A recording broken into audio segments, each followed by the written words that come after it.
amati mbégteeg bànneex di ànd ak yéen ñu tawlu ci 5M TV Sénégal jërë ngeen jëf. jërë ngeen jëf ci ànd bi mbokk internet yu 5M TV Sénégal jotaayu xibaar yi dañu koy tàmbali ak wàllu politique communiqué bi nga xam ni rek daal di nañu koy fësal ñoom waa Sénégal ñeel kon militant yu parti bi nag nga xam ni Déthié Fall moo ko jiite ñu nekk ca bitim réew la ñu xam ne bokk na ci kàddu yu ñaaw yi nga xam ni kon ñu ngi ko yëkkati di wax ni ñoo ko teg ci leader bu parti Pastef bi ginnaaw ab audio boo xam ni génnee nañu ko ñu weddi nag loolee ni amul benn yoon dañoo bëgg kay manipuler nit ñi rek waaye xam na ni moom président Déthié Fall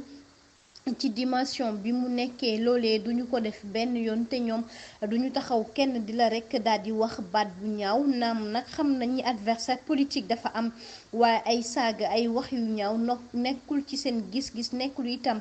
ci seen vocabulaire ñoom la ñu bëgg mooy dialogue politique boo xam ni xel moo koy doxal te itam xel yu sell ñoo koy wax tax na ñu ni la nga xam ni nag ci lañ leen bëgg dugal du ñoom te defuñu ko te ñoom itam taxawuñu benn yoon di wax ju ñaaw jëm ci Pastef ndax la ñu bëgg mooy tànneef bi ñeel kon élection législative yi nag coalition bi di sàmm suñu kàddu jël dogal bu am solo ci mbir mi te wàllu diffamation boobee kon ñu nañ ko jël tegee kon na leen ndax du ñoom te ñoom tamit duñu doxee noonu tax na ñuy woo kon nag membre yu parti Pastef yi ngir nag ñu mën a xam bu baax a baax ni ñoom débat politique la ñu soxla débat d'idée la ñu soxlawuñu lenn loo xam ni day yàq rek seen mbir ginnaaw rek li ñuy promouvoir ci climat bi ci wàllu njëkk ak teraanga kon ca lañ leen di woo te itam ci loolee lañu leen soxla muy ci wàllu xam-xam. animateur bi di Pape Cheikh Diallo yëkkati ay kàddu ginnaaw bi mu meree kon rek ñeel ay kàddu yi nga xam ne dégg na ko ñu di ko wax rek jëm ci wàllu nag Clara ak Racky Aïdara mu mel ni message boobee daal kon moom merloo na ko bu baax a baax ginnaaw gi fësal na ni moom taxaweewul benn yoon nag ci seen wet te itam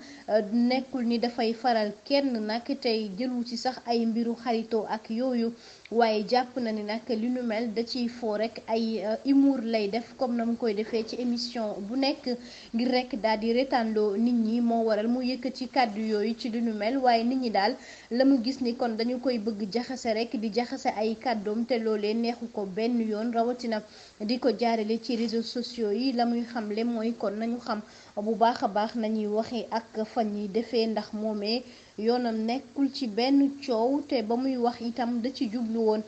pour reetaanloo nit ñi kese. Mia Guissé waykat bi nag daal di def mbir bu am solo jëmale ko nag ci mère célibataire muy jigéen ñi nga xam ni dañoo am doom te amuñu borom kër loole nag nekk lu am solo ndax mu ni gis nañu ñoom ñooy yaay ñoom ñooy papa rôle bu am solo la ñuy rek amal ci seen njaboot yi tax na mu ni ubbitu école bi daal la mu bëgg mooy daal di leen jàppale bu baax a baax nag jigéen bu nekk dana leen jox lu toll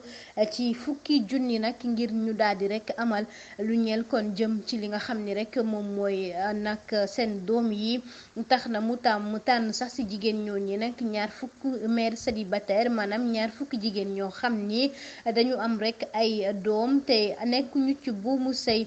tax na mu ni danañ leen dimbali bu baax a baax ngir ñu mën a dimbali seen doom yi bu ko defee bu école tijjee du mën a metti ci ñoom ndax gis na ni jigéen ñooñi ay jàmbaar lañu ndax nag ñooy taxawu saa su nekk seen doom yi tax na mu ni dana leen jox rek ku nekk enveloppe bu fukki junni ak tamit lu jëm ci wàllu kids ak fourniture yoo xam ni kon seen doom yi danañ ko soxla.